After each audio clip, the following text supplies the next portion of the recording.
all good. I went to bed a little bit late last night. Oh, go ahead. Okay. Okay.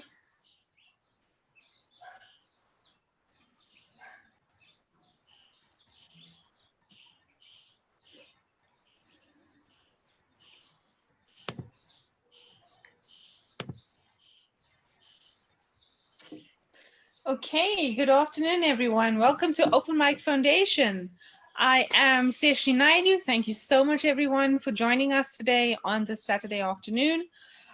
We have three beautiful women here today. We have, and myself, okay, our fellow, thank you. We have Stef from Peru. They're all going to introduce themselves now. We have Kimmy, Tempest, and then we have Pelokazi, Nyati as well. So guys, I'm just going to let you guys introduce yourself first before we kick off so that everyone gets to know you, who you are and where you're from. So Stef, you want to go through first? Sure. My name is Stef Ventura. I'm from Peru. I am the psychic soul alignment coach. I work with spiritual entrepreneurs, basically to help them to come into greater levels of alignment with their souls through very deep levels of healing and really understanding what it means to serve the world from the soul aligned place so that they can really make their impact in the world. So that is how I help people. Oh, thank you so much, Stef. Kim? So I'm from Cape Town, South Africa, and I would call myself a transformational therapist and numerologist. I've done a multitude of different kinds of therapies to have evolved into that role. I feel that ultimately my life as a working woman, mother, single mother, daughter, wife has taught me many different skills.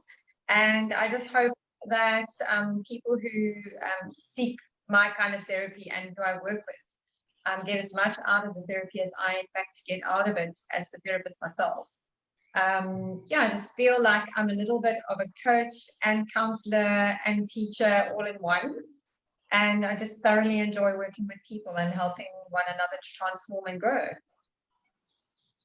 Fantastic. Thank you, Kimmy. Pelokazi? Hey, Pelokazi Nyati.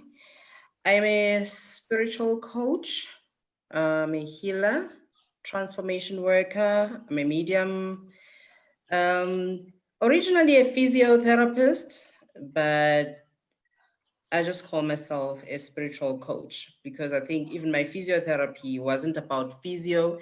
It was about using my hands for healing, and I didn't understand it at the time. So I think I understand myself better as a spiritual coach and healer.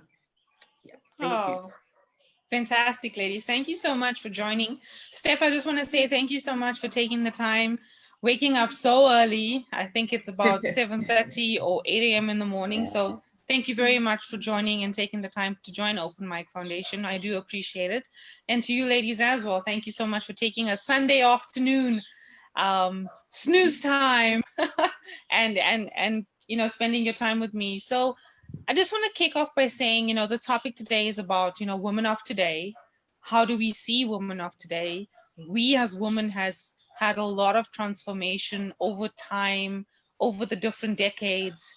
And, you know, as we stand today, I think it is a topic that has been playing in a lot of fields and in a lot of areas right now. And the one thing we don't know or haven't done is acknowledge what does a woman of today mean for us as women today, and obviously for the kids that I mean, the three of us have kids and we have girls, right? What is it meaning for the youngsters growing up as well? You know, and I think it's quite interesting to hear some of the youth talking, but us as women as well, how society is seeing us today, because it's changed and it's evolved. So that's what today's conversation is about, right?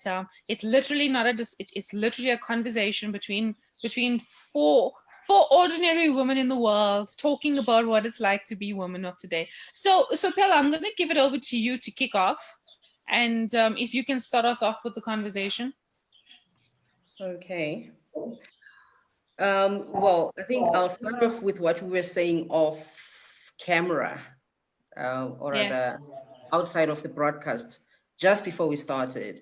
When I said women are rivers, That resonates so much with me. And I think each of us would be able to identify an element in the river that is us. We source of life, we source of healing.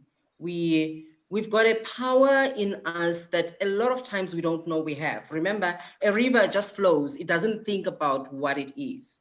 And I think a lot of times that's what we are. We manifest things in the world without thinking what it is that we're doing and why we're doing it. So it's natural for us to flow, you know, and do things and become things. I think in today's world, the difference between us today, between the women of today and I think the women of the past, is that we've got many more choices than they did. And we are conscious of those choices. But a lot of times we don't then use the power of choice to our advantage. We just do things that we're expected to do. And I think it's important for us as women of today to understand that we actually do have choices that, you know, women in other generations never had. And we need to take advantage of that and use that to build a different world, a different human race, and a different way of thinking, a different vibration in the world. So I think for me, that's the essence of a woman today compared to a woman in years before or generations before. Yeah. Kim, you want to add on to that? I think also just highlighting the fact that we had that choice element. We weren't actually realizing how much choice we had. I had in my 30s, I had the most phenomenal yoga teacher who was in her 70s, and she actually had 9 children, 8 at the time because she'd lost one of the children, but she gave birth to 9 children in her life. And she said, you know, when I was young, we didn't even have the choice to really, you know, have less children. And you modern women take it for granted that you've decided you're only having 2 children. And, you know, the culture's changed, the roles of women changed. Most of my friends, when I was raising my children, we all worked. Hubby had a job, we had a job, we were all running around chaotically doing multiple things. And for us, that was the normal. And it was almost empowering. It was the era where we were feeling empowered by the fact that we were becoming more independent. We had more of a say. I grew up and watched my mom not having much of a say. She was very much more the subservient wife, you know, the submissive wife, and her role was very secondary, and she was the housekeeper, the homemaker, and not to diminish that role because it's so pivotal and it's so important, and it's something that I think our children sometimes miss out on, is that very hands-on woman mother role. But definitely over time, women have become top career women, and that in itself is very demanding when you have children as well, families as well. So the evolving woman has learned, I think what I've really experienced was an exceptional skill that I had to learn was, I'm a person who doesn't like chaos, but I had to learn to navigate and figure out what chaos was all about, the energy of chaos and how you work with it. To create and actually merge with it, to create the order that you require, because I'm an orderly person. I function a lot better under routines and order and structure and stability and a lot of these things. And it's not the real world. The real world is chaos. The real world is like really chaos. So that is a skill which I feel society has pushed us into. And so sometimes when I looked at all the things I did as well, all the special things over time that I evolved through, all my transformational therapeutic tools and my big toolkits became part of this learnership that I gained over time through the chaos, because the chaos actually forced me to emerge and grow and transform as time moved on. I mean, I couldn't even sign on to this Zoom properly on my phone. I had to figure out, okay, I was like, so now there's something else I've got to do. I've got to now emerge as a person who now needs to modify my technology skills. You know, it's constant. We constantly, as women, as a human race, are needing to adapt and flow with what's in front of us and around us. and help others along as well. So it's a fascinating era to be living in. And I find that we can run to the demands of society, or we can also stop ourselves sometimes and say, okay, but what is important to me? Don't always do what everybody else is doing. Make sure that you're still in line with what your truth is, what your purpose is, what your family needs, and what you need as a woman. Yeah. Yeah. Steph, I mean, being in Peru, I mean, I'm not too sure from how things are there from a society perspective and how the women are evolving today, you know, in your country and from a South America perspective. How's it been going, you know, there? I mean, besides, you know, how do you see the women of today? Maybe you can elaborate a little bit. Well, I want to speak to what both ladies said, which Mm-hmm. I feel like the last, who knows, however many 100 years, women have been on this path of remembering who they truly are, because we are in a patriarchal world, and the world has been designed to benefit men. And so we're coming back to remembering who we are and how truly powerful we are, because I think what makes women so beautiful and unique and incredible was in a way diminished or looked down upon, I guess, in some point in our history. And so people, in a sense, stopped maybe revering or acknowledging the beauty, the power, the strength, the capability of a woman. And we forgot that because we were repressed or oppressed in some way. And so we've been steadily throughout, at least for my knowledge, because I don't know a whole lot about history, but at least in the last 100 years, we've been steadily reclaiming our power with voting and with working and with choosing to maybe have children or not have children and so on, and creating careers. And so we've been on this trajectory of coming back to who we truly are, recognizing we are powerful, we can really do it all if we desire, and that nothing has to hold us back. And I feel like it definitely has been so much more empowering for women. Like for us, we have so many freedoms that we take for granted. And I think with coronavirus, we really were able to recognize that we take lots of everyday things for granted. And that really opened our eyes. And so there's so many freedoms and things that we have today as women that we don't recognize that we have today that our ancestors didn't have, you know, like with my grandmother as well, with the whole thing about women not having a choice as to how many children that they could have or not have. Like that was my grandmother, you know, that's my grandmother's generation. She didn't have any say. She just had to be the wife and do what was expected of her. And that part of that included popping out these babies. And she had a lot of children too, you know, and she had no say to say like, no, I don't want these many children or whatever, you know. And then with my mom, you know, a similar kind of thing. And with me, it's like, it's a conscious choice. I get to decide or not, you know. And in my generation, there's more women opting to decide what they want to do with their body, if motherhood is even for them, and really being a voice for the women who are choosing to say, no, I don't want to have children, and I shouldn't be pressured into having children or even getting married or whatever it is, because it's my life and I don't need to continue to allow society to dictate, or my family to dictate how my life gets to be. And women are starting to really rise up and stand in their power and really just live the lives that they want to. And society, in a way, having to be forced to accept that and to let go of these structures or these ideas of how they think women are supposed to be. And so that's the path that we're on. And I feel like for the people that come after us, so your children, you know, they're going to have it even better, you know, that's going to be their normal, is like they get to speak up if they want. They don't have to hide, or they don't even have to feel bad for being women. There are some cultures in the world where women, especially in India in particular, from what I know of my friends and stuff, is that there's a lot of Indian women who have a lot of guilt and shame around being women, or even maybe in China as well, where that's looked down upon for being a woman and they feel less than. And then on top of that, their own cultural things that make it even harder, you know, to accept themselves and love themselves. And so it's different. And here in Latin America, for example, I come from a very patriarchal culture where, you know, my mother's generation still was still very much like that housewife type of mentality. There's nothing wrong with that. So no offense to any housewives out there, okay? keep doing you if that's what speaks to you. But it was more of like, that was what was expected of them. And they had to be the homemakers. They had to do all these things. They had to be on their husband's like hand and foot or whatever it is, and take care of everything and be this perfect wife. And all of these different things, they had to submit to that.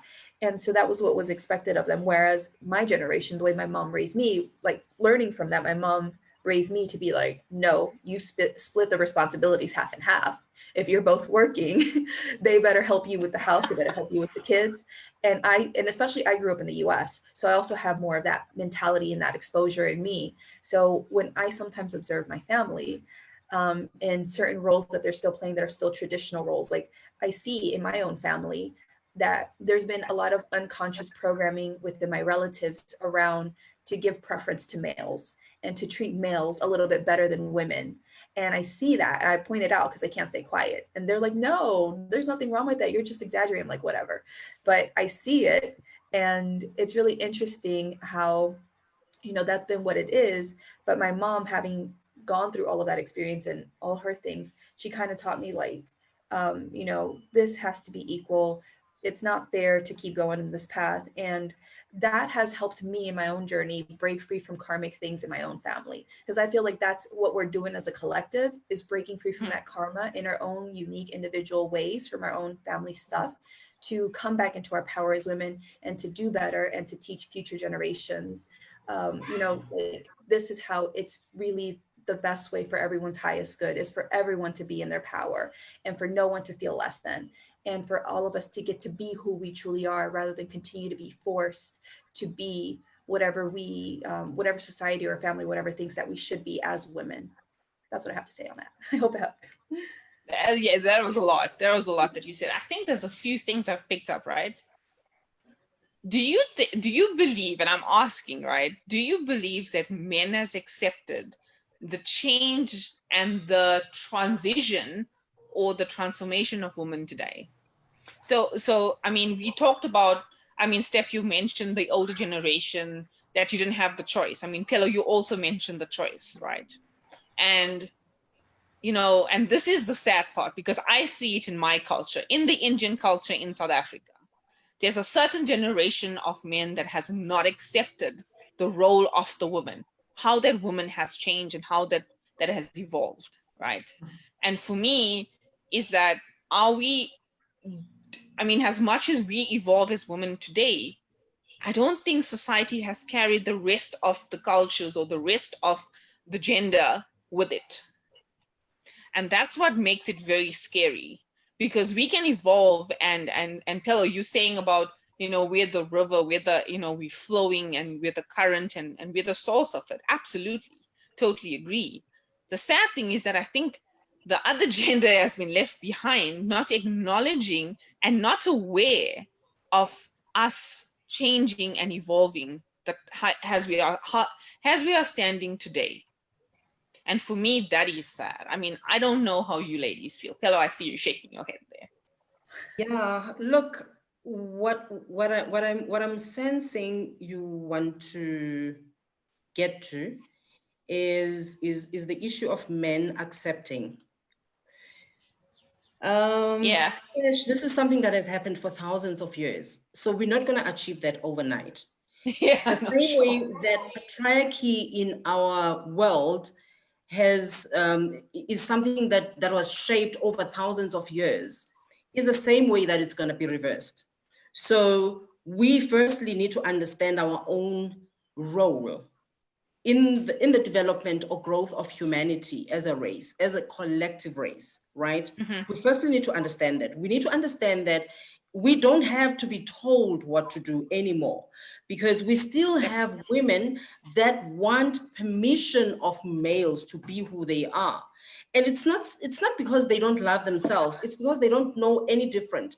They've been programmed that way. A lot of us have been programmed that way. But you need to have, firstly, the ability to see yourself for who you are. And then even if somebody tells you this is who you are, you know who you are.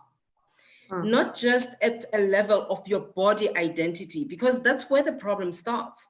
Because we start looking at our identity from the physical bodies that we have.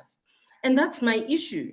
Because if we start looking at ourselves and our identity from the form that we're taking in this current life, we're missing the point.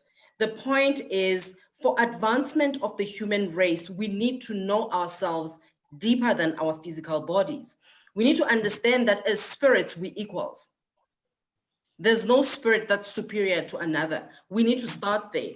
We need to understand our purpose, because with that, there's no purpose that's bigger than another, because with collaboration of the different purposes that we are, we can then uplift humanity as a race. We can then uplift the world, and we can then evolve as the human race. But if we're constantly looking at the physical bodies, we'll constantly be stuck in this mentality that we have. I think in a conversation that we've had previously, we did touch on what we have up here versus what we have within us. What we have up here is programming. We can deprogram ourselves. And I'm glad that there's this whole transformation wave that's happening in humanity today, because that leaves us with a responsibility of what is my role in changing how society is, how humanity is, how the different genders relate. So yes, this has happened over thousands of years to get women to be below males, right? But it is our responsibility to change that. Nobody's going to do that for us. If we know who we are, we stand in our power, as Stef said. If we stand in our power, we can change that, we can shift that. We don't need anybody's permission to do that. If we're waiting for the other gender to accept that, we'll never move. But also we need to educate the other gender, because remember, in the programming, in the human programming that we've got, when you are threatened, you know, in your place of comfort, what do? You want to attack, because you want to protect what you know. And so maybe we need to bring them along. Whose role is it to make them understand that we are evolving as women? I believe that it's a collaborative effort, but it also needs to start from that identity that I spoke about, not your physical identity, but the identity that is bigger than your body.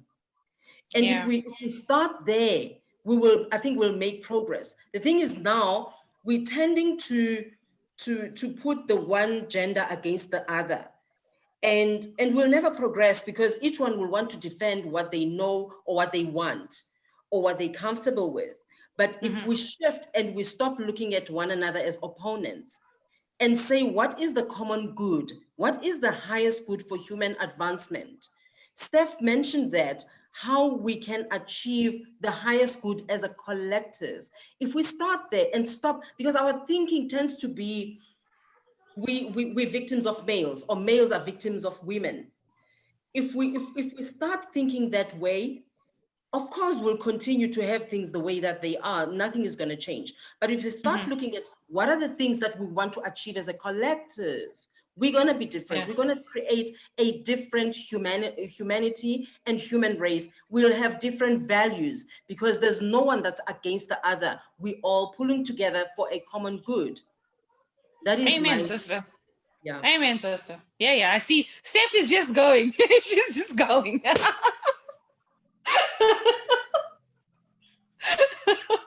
You want to say something, Stef? No, there was just so many powerful points there in my mind. I was like, speak it, sister. Yeah, Speak. I know. True. That's what happens with Pelo. She makes me go like this. My wheels start turning.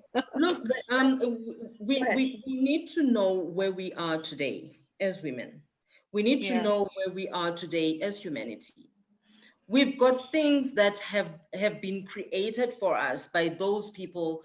I would call them pioneers, like people in technology. We've got a technology that connects us globally, right? Today, we're talking on Zoom. We're all connecting with one another. Today, I don't look at you as an Indian, as a white person. I look at you as you. What value do you bring into my life? What value do I bring into your life? I don't look at you as Peruvian, as somebody in Cape Town, as somebody wherever. I look at you as you. And I think there's a reason why all of this is happening now, because we need to start looking at ourselves as one thing instead of separate parts of something. Yeah, we all one. We are one. This has not become clearer as it does today, because today I think we all see that we're not different. We've been programmed to think that we're different, but I think we know better. We know better. The virus itself has helped us to understand that we won. We are one. You're not going to talk about the coronavirus in China today. You're going to talk about the coronavirus in the globe. So if a virus can show us what we have in common, why can't we then shift and understand that we are one thing? That's just my view. Okay, so we have a few comments on the line before we go over to Kim, right? So Farah Manjuni is on the line. She says, I feel like a rebel to my culture. Farah, I get my husband to look after our children so I can pursue my passion. We have a shared role, but it is frowned upon in his family. Who cares? She says. She also says, I guess we have to find the right man who will respect your world views and values. And she says, it's whatever we're talking about. She says, bravo, she so agrees. And it makes a hell of a lot of sense. We also have a newcomer, Veni's on the line. Thank you so much, Veni, for joining. She says, what we have inside us reveals our way in life. As a woman, we have to know if we are married women, he's the head of the family, but respect your physical life and your dreams in your life. Thank you so much, ladies, for that comments. Kimmy, you wanted to say something? Yeah, I think as just echoing what the other ladies say about, you know, we have realized that we're powerful in the roles that we actually fulfill. I think it's also important to understand in the new era of women, because now I was born in the 1970s, and I'm noticing a change in the young people who are born in the late 90s. My kids are born in the 90s. It's like every decade, the women who are born and the girls who are born, and you're raising up these women for the future. It's not to, as Pella is rightly saying, we're going to look at things globally. We're going to look at things in a collective form. And what I've realized over time is the more you actually separate or make differences between woman and man, the more you create more like a problem for yourself as well. So even though you have power, what women, I feel what I've had to learn to do, because I've got a very strong leadership quality within me, but it's like I want to do it my way. I can see that certain things must be done in a certain way, but it's not always how we should lead. You know, we don't just take over and take the lead and like go in like bull in the china shop and just like, you know, make everything happen and be like, oh, powerful. It doesn't really work like that. I think what the modern woman is actually leading by doing. The more we actually do to be both the primary caregiver and also pursue our dreams and pursue something better for our future and pursue something bigger. Like the bigger picture is so much bigger in terms of the fact that we are all the same and we actually all do want good for one another. So then why aren't we just like holding each other's arms and leading together? And often it sometimes takes us to step back and observe from the wings. How can we lead from the wings? We can still have the men out in front, especially our own men. Like I have the most tremendous husband who, I call him my husband. We're not married yet, we've been engaged, but it's as if we've been like, we have actually done everything in a way that almost felt like I was empowered and he was empowered at the same time. And my wish for women is that they can achieve that. So that comment you just read about the fact that the husband will look after the children while she goes and pursues her dreams is what the new generation of man and woman should look like, is that the woman's power is being recognized in society. And they, in turn, are actually having an opportunity to be more actively involved with their children and be more actively involved with not just the workplace, but with communities as well. So those are the healthier sides maybe of that kind of relationship.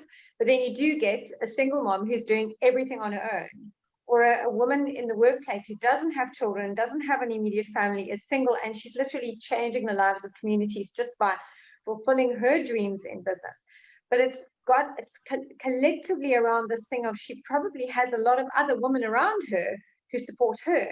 So there's always us, it's not just I. And I think for me, that's what I've realized over, I'd say, 25 years of being a woman actively involved in society and being a mother and a wife. I find that the most important thing I've learned as well is that women need other women.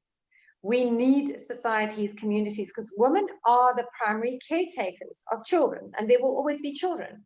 And we're the primary caretakers of the elders. When granny and grandpa are like at that stage and they're needing support, it's normally the woman who takes on the role of being the support around those elders and around the children in society. And that's how it is. I find every country in the world, that is the woman's role, is the nurturer, the nurturer, the nurturer, the nurturer, constantly to nurture.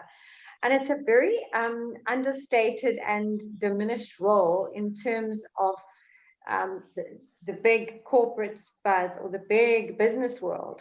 But even so, having said that, you will always even find in the workplace, there will be women who are nurturing even in the workplace. There'll be that one lady in the office who will always listen to your sob story when you're having a bad day.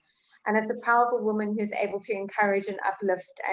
But you know, it's very unlikely that a man will fulfill those roles.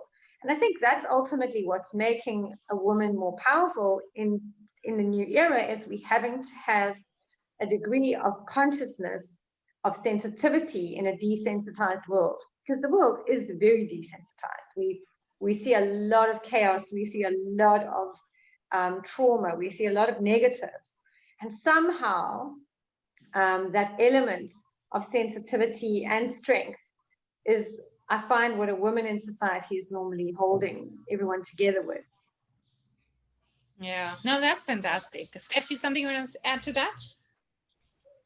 I have a lot of things I can add that I want to say, because I could talk for hours, but all of you can talk for hours right now, trust me. But with the work that I do, I'm a very conscious creator. One of the things that I teach my clients is like manifesting, and everything's a reflection of your energy and what's going on. So I always see things from greater perspectives. And when we are seeing how men maybe are reluctant to accept a woman being in her power, or the changes that are happening and stuff, that's just in part from a greater perspective showing us how humanity as a whole maybe still has resistance to that, but as well for individuals maybe perceiving that or experiencing that, it's opportunities for me, how I see it, to step more into their power. Because what I have noticed with my clients is that when my client is in their power, when they are not feeling like a victim, then they cannot attract or manifest any aggressor, any kind of person trying to do anything with them, because they're in their power. They know who they are, and they're not afraid to speak up or set boundaries or whatever it is. So they can't be a match for those things. It doesn't show up in their reality. And it's a harsh truth. It's a harsh truth to say, but it's what I have witnessed. And the more that a woman is in her power, the more that those things cannot exist. And this is especially important. The reason I'm highlighting this is that it's important for women, for everyone to do the inner work, but for women to really do the inner work, to remember who they are, to be in their power, to know that society has caused us to have this skewed view of ourselves, of us being weaker than men or less empowered or whatever it is. But for us to come back to who we truly are, knowing how deeply powerful we are, because when we're in our true power, we change our energy, and that shift in our energy naturally influences everyone around us, naturally influences our family, society, whatever it is in our surrounding area. And this is what is going to support the shift in how men who are still maybe stuck in the old ways, how they're going to be more accepting of women being in their power, because the energy, in a sense, forces them to become more accepting, because this is the new norm now. You can't try to put a woman down or anything like that anymore when she's really in her power and she's standing up for herself. So I feel like, for me at least, my experience and stuff with the people in my family and stuff, my culture and stuff, I feel like, yeah, there are definitely people of the older generations, and even still these my generation who are still stuck on certain ways.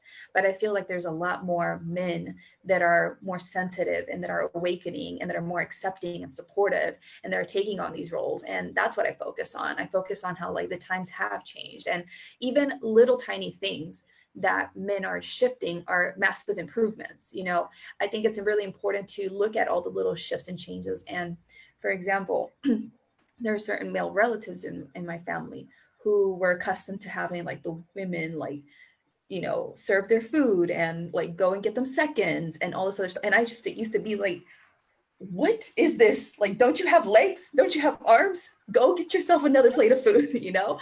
Like I cannot deal with, you know, but I saw that over time, and I would speak up. I would be like, no, and I would say it in a playful way, but I would speak up. And then gradually over time, I noticed that like they started going and getting themselves food and this and that. I'm like, finally an improvement, you know, like even though it's a baby step, it's a step in the right direction. And I think it's important to notice that. And so I feel like there are definitely shifts happening because you can't help it. You know, it's just like with society getting on board with the changes in technology. You know, my grandma's age, they didn't have iPhones or iPads or anything like that. And so this is a new world for her. And you have to just accustom or adapt yourself to the changing world. It's the same thing. It's like, yeah, there are maybe some people stuck in their old ways, but the world is changing and this is the direction that we're going in and the momentum is building. And so they're going to have to get on board anyway. And so I'm just choosing to focus on the men who are on board, the women who are stepping into their power, me doing my part to support that, knowing that the shift is going to happen anyway, and that's not going to remain, you know, any longer. It's going to change. It's going to phase itself out at some point. So that is what I wanted to share. Yeah, absolutely. You know, it's very interesting you say women are stepping into their power, and I get the sense every time, you know, meeting women from all over the world, and especially in South Africa that I've come into contact recently as well, is that they are stepping into their power. How do we start talking more about stepping into their power and believing in themselves, understanding that they have more choices out there, right? Because there is. Because I don't think we're getting there. And like you said, Steph, it's baby steps that people take in order to get there. But I do believe we are heading towards something much greater, and that shift is definitely happening. I think it's about also helping the people to step into their power as well. You know, how do we help them to move? Well, I think one of the biggest things is that women help other women. The minute you have a problem with your confidence as a woman is the minute you need another woman to inspire you to become confident again. When I went through a massive life change in 2010 and through quite a grueling process, lost a lot of my confidence. And when I look back between where I was then and where I am now, it was women around me who helped me gain my confidence again. I had like strange things happen to me. I just made a decision as well that no matter how low I was feeling and no matter how insignificant and exhausted and run down and worn out I was feeling, I was just going to have like one philosophy: get up, dress up, and show up. And that took me through a lot. But every single one of the steps that I took, it was almost like there was another woman holding my hand saying, I believe in you, so therefore you will believe in yourself again. And like my philosophy in around anyone I'm associated with is women must help women to become better women, and we must teach our girls to become stronger women. And like it's just that we are there to continue the legacy of stepping into our power now, because we've come this far in 100 years and we are not going back again. You know, we're just not going back. We actually, in many ways, women leaders across, I mean, look at the governments, the women who are leading countries and the phenomenal ways in which they're leading those countries. That didn't happen overnight, you know, it started decades ago with change. And I just feel like the natural evolution and progression is multidimensional. It is physical, it is mental, emotional, and it is spiritual. And the more we can realize that women actually inspire and connect and reconnect the dots with other women, and we all have different gifts and different ways that we fit into society and support one another. I had a photographer. I won a photo shoot with my daughter for Mother's Day in 2013. And just that little photo shoot that was done, it just literally transformed how I felt about myself, even though it was in the physical. It did something for me emotionally, mentally, and even spiritually. It just ignited something in with me, like reminding me who I really was, even though it was like a photograph of somebody I'd forgotten I could be. And it just inspired. And so little things around you become very big things when other women get involved. So if you wanted to know the question, if you wanted the answer to a question, how, you just go back to women. You just say, women need women to help women. And magical things happen, you know? Yeah. Listen, I have met some phenomenal women over this time as well. And it's very true in what you say, right? The toughest times that I faced in my life is always another woman behind. Always. Always another woman behind at Or the a side, sister. holding your hand, taking you Yeah. through the pain, taking you through the tears, just taking you through everything that what one has been. The encouragement when you're down. And Pillow lifts me up half the time and just says, "You go, Sesh." Kim will come and she gives hers as well. I mean, I agree. Women supporting women has been one of the biggest hashtags. I think Stef in the last 2 years, 3 years has been one of the biggest hashtags, women supporting women, you know, and truly women are starting to believe more and more in that. I must say, being in corporate, it's getting there, but it's much slower than normal. It is much slower. Women are very threatened in the workplace. I'm not too sure what it, you know, especially when you're in a very male dominant environment, the threat in the workplace, especially in the big corporates, it is a threat still. You know, trying to help women to get up that ladder, to give them the opportunities that they need. And women need the opportunities in the corporate world, right? They need to prove themselves. It's rough in the corporate world. And I definitely believe the more and more women support women in business, it is going to make a very, very big difference and a shift in the corporate world. I'd Pella? like to say something, but Yeah, sure, Steph. sorry, Bella. If you want to go Go ahead, for it. Go ahead. Something real quick I want to say is that, again, I see everything as energy. So I always have a different perspective, and we all have masculine and feminine energy.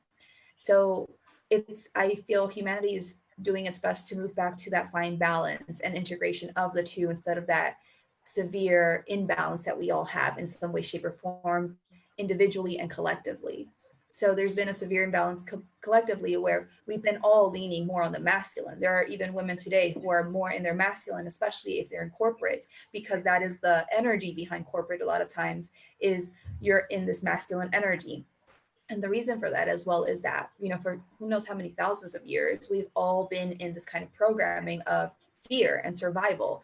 And it's, you know, dog eat dog. So you got to be the strongest, the quickest, the smartest, or whatever, most powerful to survive, or you don't make it. And so seeing it from an energetic perspective is the male is more of the direction, like the direction, action taking, forceful protector, like moving forward, whereas the female is more, you know, surrendering and relaxing and nurturing and open and soft and safe and all this other stuff. So in a world that was designed for people having to basically do whatever to survive, that female energy has been repressed and has been like, okay, you can't exist right now because you're going to get us killed. So you need to be quiet, and we need to lean into this energy and be this way to make it. And so we've been, you know, structured in this way in many different forms. And so basically, I feel like as a collective, we've been feeling unsafe to be in that feminine energy, to be embrace more of ourselves as women, and for men as well, to also not embrace that femininity, that feminine energy inside of them, which is why a lot of men have trouble embracing their emotions, have a lot of trouble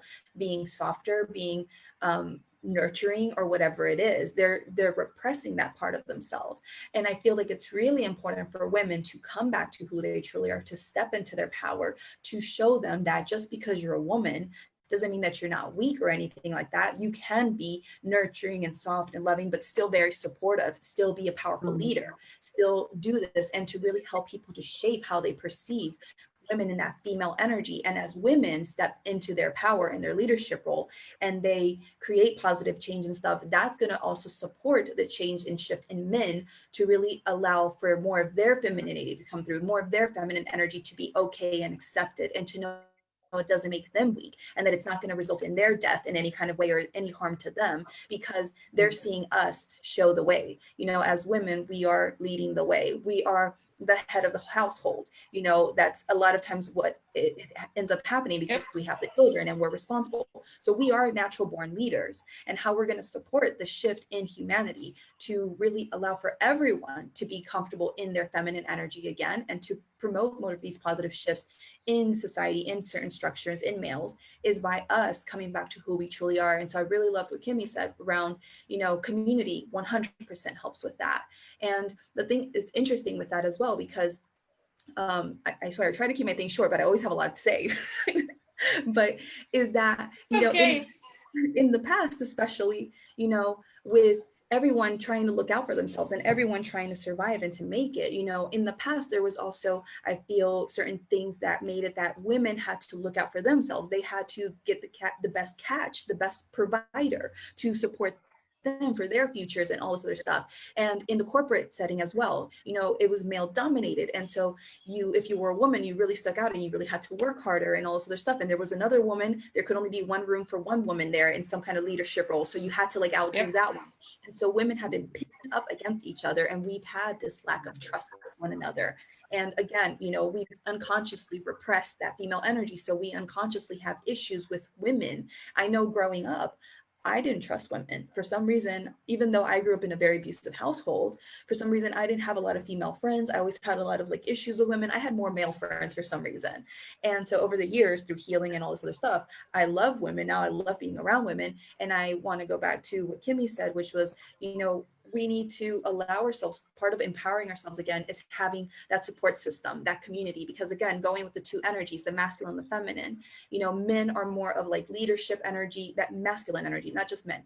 Masculine energy is more leadership, it's more proactive, it's this, whereas that female feminine energy is more of community and nurturing and supporting. And so the two energies, right? So when we are trying to come back into our power, we need also what supports that is being in that safe environment of community and having people to be with us. And by finding maybe groups that are maybe female dominated that support us with that, that can also maybe help us shift our beliefs around, oh, women aren't a threat. They're not out to get me. They're not going to talk trash behind my back or try to like sabotage me or anything like that. It will help us to trust more in ourselves and to also support us with having that community, that support that we need to take us through this path of personal development and healing and empowerment to come back to who we truly are. And that's definitely such a great step. I just was really resonating with what she said there around like, this is going to help us come back to who we truly are. It's part of the stages, because coming back to your power is not just one little thing that you do. It's a series of things that you have to do.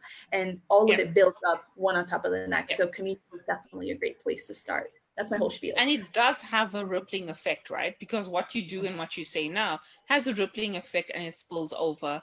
There's a lot of work in the corporate sector that needs to happen. There's a lot of work. I mean, I have been in multiple different industries across in corporate, and there's a lot of work that needs to be done. I did mention in the last talk, I had someone on, and I mentioned that, you know, I plan to do a conscious leadership program in the corporate world. And Kimmy, that came up at last week's talk with Salim. She's a CEO of a financial empowerment program that she does, and she's a phenomenal woman. I had her on last week, and it came up with her that, and I don't know why I said it, but I did say it, and I said, even when I had AFBOB on, and I say corporates needs to do more work, more conscious leadership that needs to happen. And I'm gonna roll out something next year. Hello. I've been listening to all of you guys, and the one thing that continues to stand out for me is the inner work that each individual needs to do. That we cannot, I mean, remember, we're talking of corporate, but who makes corporate? It's individuals, guys. Yep. We need to stop looking at things in boxes, because if we look at things that way, we will never move. We need to understand humanity. Each individual within the human race needs to do inner work with yourself, step into your consciousness. That to me is the solution to all of the things we're talking about. We can complain until the cows come home, but if we don't do the inner work, it will never change. Remember, if we talk of brainwashing, if we talk of this is what we've been taught and all of that, it's all in the mind. But if you shift at the level of energy, the shift becomes faster and it's bigger. But if you talk of reaching one person at a time, that's going to be a lot of work that's going to take millions of years and we'll never get anywhere. We need to do inner work. Sesh, one of the things you asked is, where do we start? What you're doing now is exactly that. Each person that has woken up needs to do the work and reach out to as many people as possible. The other time I spoke about what we do for boys. Yeah. You're starting with a young person. Those people already know who they are, but we need to make sure they don't get messed up by the narrative that's been there for thousands of years. They don't get messed up. They do their work when they're still young. That is not a dream. It's a reality. There's programs where you help kids to wake up to who they are. So they become conscious kids. They live in a conscious way. And if you start there, by the time they get to to the age of teenagers and adults, they're different. They're not like the boys of yesteryear. They're different. So we need to make sure that we shift at that level. There's something called collective consciousness. This collective consciousness is exactly what we need to play into. We cannot play victim forever. We can't be talking about the status quo forever, because remember, what you resist persists. If you're resisting that, the knock between the genders, it will persist. What are you doing to create a new energy, to attract a new way of being? Because it's a way of being that attracts a new way of being in the world. Because if you have a new way of being, if you have a conscious way of existing, you will attract a conscious way of expression around you. You will influence so many people around you because you're not thinking I'm a victim of so-and-so, of a particular gender or race or group of people. You're looking at yourself as somebody that is able to shift the world, and then just do that. Just shift yourself so you can create the ripple effect that you are talking about. The ripple effect takes place when you do that. If we run around as people that are not conscious of who we are, we will constantly create the world that we have today. Remember, we are co-creators with our creator. So we create the world that we're experiencing. We need to stop thinking like we are victims of other people. Yeah. We're manifesting who we are. When we're manifesting fear, we see fear and things that are threatening around us. We need to change. We need to stop playing into that role of we are victims of. Yes, that has happened, but we need to snap out of it. Step into your consciousness. Wake up into your spirit. Your spirit is not a victim. So I love what you say. Be you. Not I believe label and all these labels that you've got from the world. No, step out of that. We're not victims. I am not. Look, you know me, Sesh. I always say I hate being called a woman. I'm me. I can be anything I want to be because in me are all of these energies. So if I choose to be a male in a day, I can be that. If I choose to be a female in a day, whatever that energy represents, I will be that. But we need to stop saying that so-and-so is my opposition, whether it's a gender or whatever. We need to stop doing that and step into our power. When we talk of stepping into our power, I'm not talking about, your power then overpowers other people. That's not what I'm talking about. I'm talking about stepping into your being, who you are. And when you manifest who you are in the world, none of this nonsense is going to happen. If all of us are moving into that, we'll find a different world. We can do it. What you're doing now, today, is exactly that. What we are doing here as a collective is exactly that. Yeah. No, absolutely profound, Pelo. I totally agree and support you. It's just that it's sad to see people continually playing that victim role, right? Some people never stop. Remember what we discussed in our other conversation. It's not sad. It's their lesson. We need to understand things that are happening to us, are happening in the world that we're existing in, are not happening because they need to attack us. They're happening to teach us something. And something in us is going to shift that. Something in us that knows what is supposed to be is going to shift that. But for as long as we feel sorry for ourselves, we will never shift. These are all energies. As Stef says, these are all energies.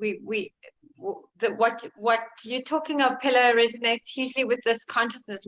Our consciousness creates our reality. So not everybody's realities are at the same level of growth. So those who are maybe at a different consciousness inevitably will be, pulling perhaps other people's consciousnesses up towards a certain level. And the era of separation and competition and divide, and it's all these ideas of race, of segregation, of man, woman. It's all separation consciousness. And separation consciousness is just, in fact, the opposite of it's like North Pole, South Pole. Separation consciousness is there to awaken us to the reality of being whole. If you have pure consciousness, which is wholeness consciousness, you're going to move away from disempowering yourself as a woman and a man. We could have a whole conversation like this on men stepping into their power, because believe me, there are pathetic men out there who aren't stepping into their power. So it's all the same, really. But for us as women, I think there is something intrinsic in a woman that will not allow. I had people over last night, and we were discussing what happens to a woman when she has to protect her child from danger, or somebody weak, or an animal from danger. The same thing happens in a man, actually, or should. You have women who are so disempowered that they've actually lost that, because they have been so victim programmed by a certain low level of consciousness for so long. They got stuck in this programming of victimization consciousness. And the whole thing is to keep on raising awareness of no longer are we actually in separation consciousness. The whole world has seen that we actually all dealing with the same thing in all of our different countries.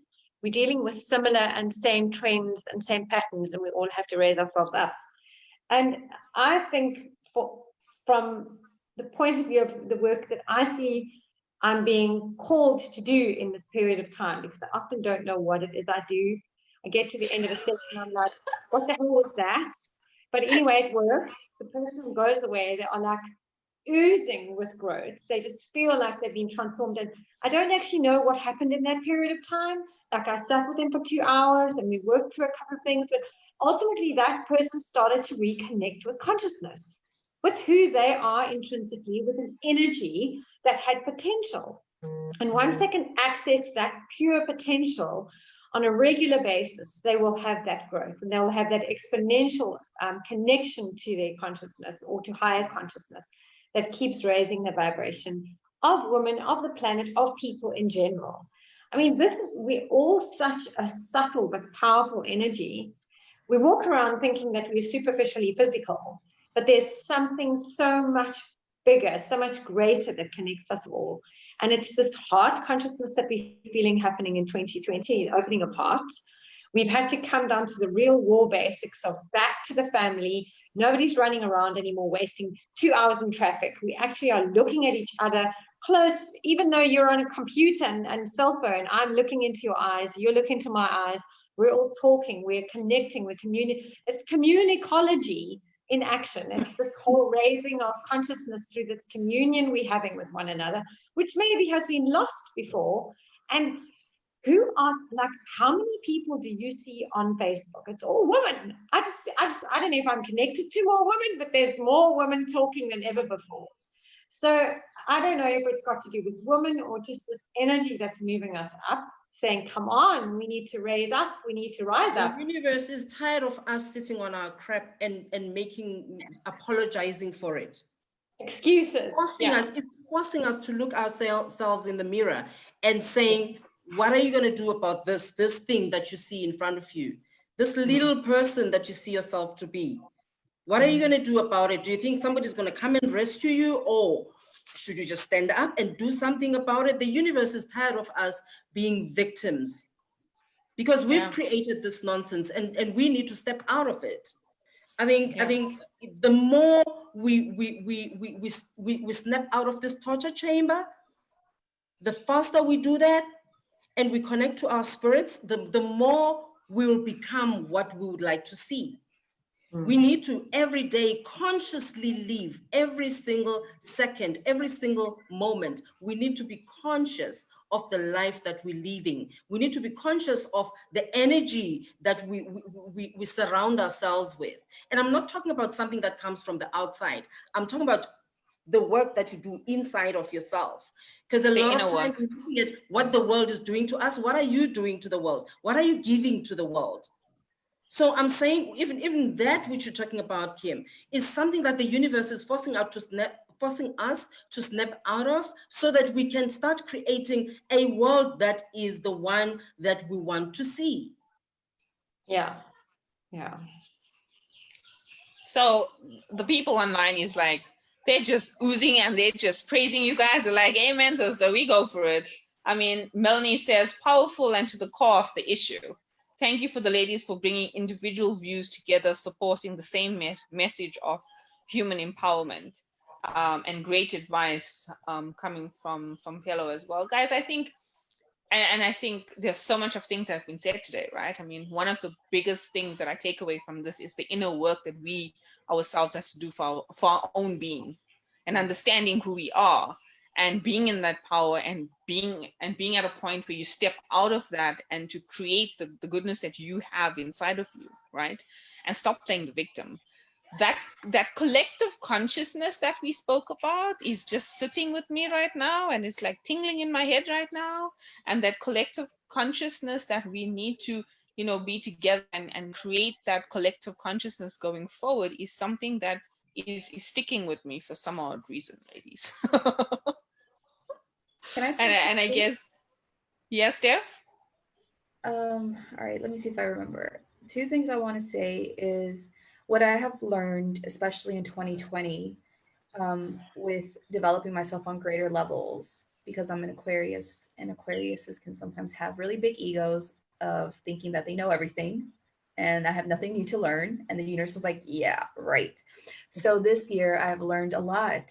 And one of the biggest things that the universe has been teaching me this year is opening my heart and seeing everything as one, and everything is valid, and not dismissing something as better or less than the other, and being accepting of all of it. So with that, I want to say that I teach inner work. Inner work is important, but at the same time, some people are not at that level yet. Some people need to take those baby steps. Some people still need to take that physical action to change their lives. And that's where they're starting at. And that's okay. They're going to build up to having that greater self-awareness to do the inner work, because that is what's really going to transform their lives. But it's okay. Like, yes, humanity needs to wake up. Humanity needs to do the inner work. But everyone's at different stages of consciousness, of healing, of personal development. So everyone's going to build up to the inner work in their own way. And it's all good. And the other thing that I wanted to say is that, and something that I have had to implement in my years of coaching as well, is that when we view others as disempowered, as victims, as, oh my God, what a poor situation, what a bad situation, how sad, or whatever it is, we're not seeing them as they truly are. We're not seeing things from the eyes of our true selves. We're seeing it from the eyes of our human ego. And when we choose to view others or certain situations from that standpoint, we are further feeding our energy and our consciousness into more of that. And when we can shift that and say, no, I'm not going to see this as unjust or unfair, or this poor person or whatever. I'm going to see this person as they truly are. I know they have what it takes to get out of the situation. I know that even though maybe I don't agree with the situation, I know that good's going to come out of it, and we're on the process of shifting that and whatever. When we shift our perception of those people or things to that place, we're seeing it from the perspective of who we really are, from the divine, and of being able to promote or facilitate the shifts that we desire to see, rather than continue to feed into the things that we don't disagree with or the things that we feel are disempowering. So I think that's such a big perspective shift that I have had to make, especially with being a coach and helping people through their healing. And my clients will have those moments, just like I've had them, where we're like, oh my God, the lessons are intense and I don't know how much I can take. And I have to really hold that vision for my client to really be like, no, I know, even though they're coming to me crying or whatever, I know who they really are and they're going to move through this. And I have to hold that to support them, because if I keep feeding into what they're telling me about themselves, I'm going to keep them there. And that's the greatest disservice that I can do. And I'm not big into religion or anything like that, but I have, over my, few decades of life here on earth, have had bits and pieces of the Bible that I've learned about. And one of the biggest things that I want to share that really impacted me is, like, Jesus was a powerful healer, and people would come to Jesus complaining like, oh my God, I have this illness. Oh my God, this is incurable, whatever. But Jesus never really saw those people as they were presenting themselves to him.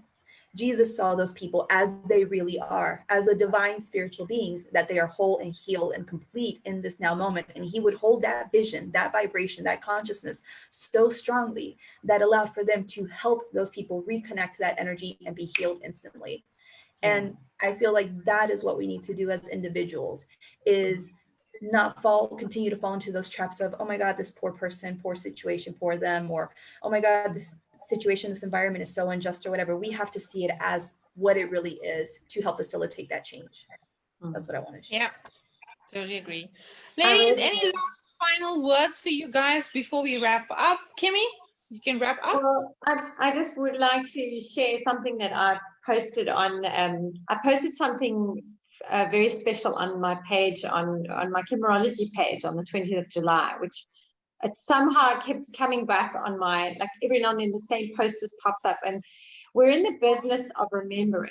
We now, right here, right now, we're in the business of remembering. And a lot of, obviously, being a coach, a therapist, blah, blah, people come to you because they think they have to find themselves, or they have to fix themselves before they can. Before I do this, I have to fix this. Before I can do this, I have to fix that.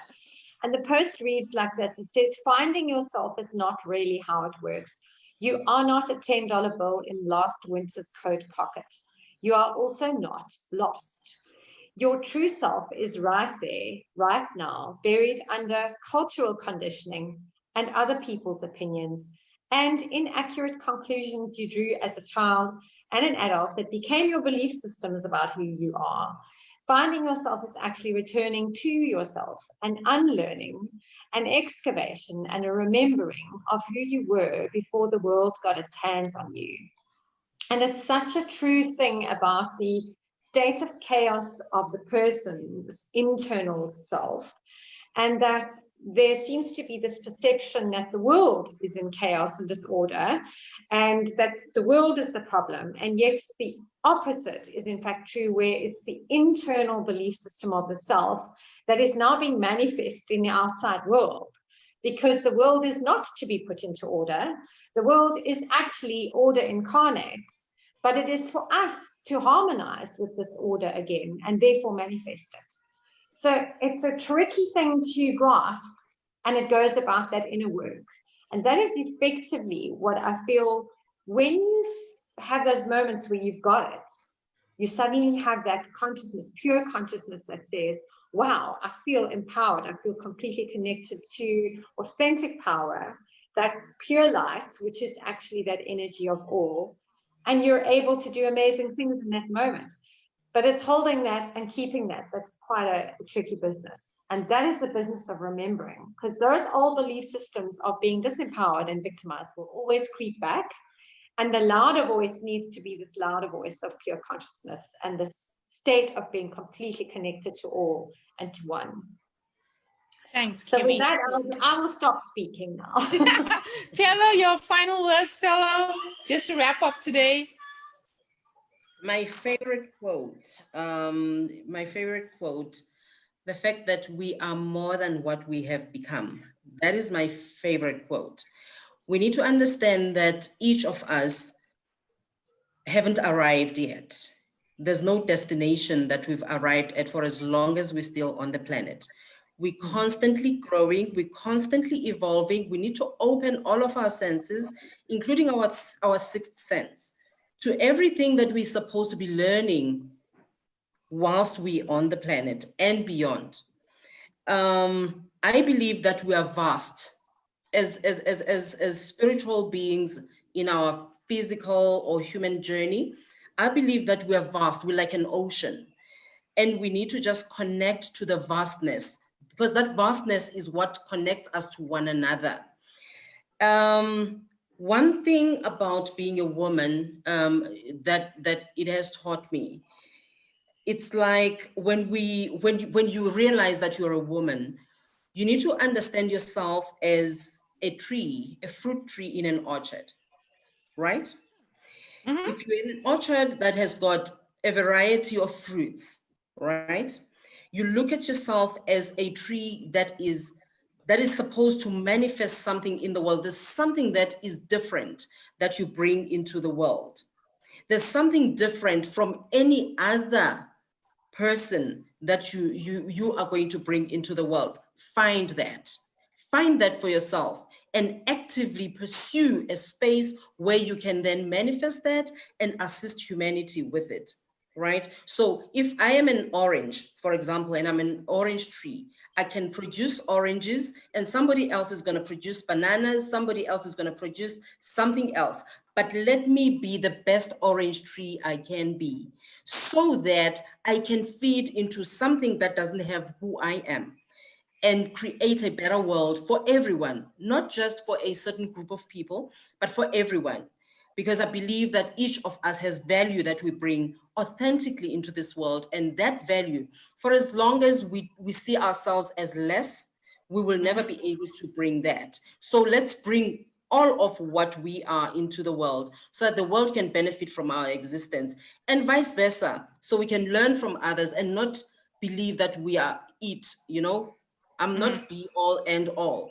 I'm here for me as a tree to become the one that's gonna bear the fruits, or the best fruits.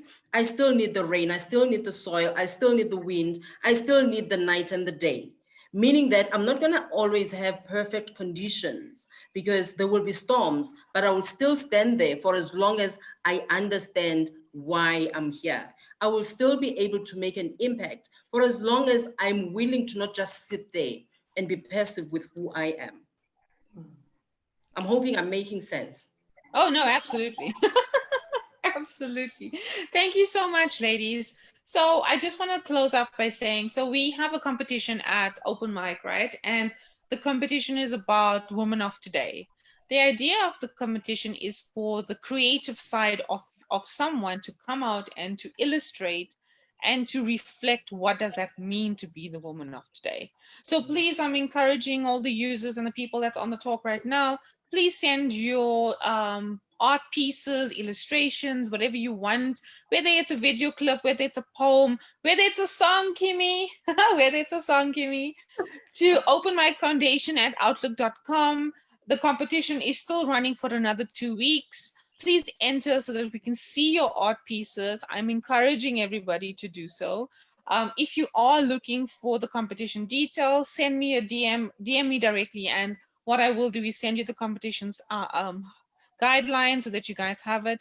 Ladies, I want to say thank you so much. You know, I think we all can just talk and talk and talk, and we can go into this conversation, you know, as long as we can.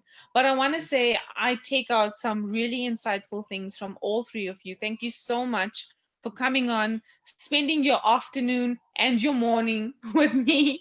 Thank you so much. And I always appreciate you guys coming on, especially hearing the wisdoms from very different perspectives as well. All right. Thanks, Thank you Sheshnee. guys so much. Have a great afternoon and a great day, Stef. Bye. Cheers. Bye, everyone. Bye, everyone.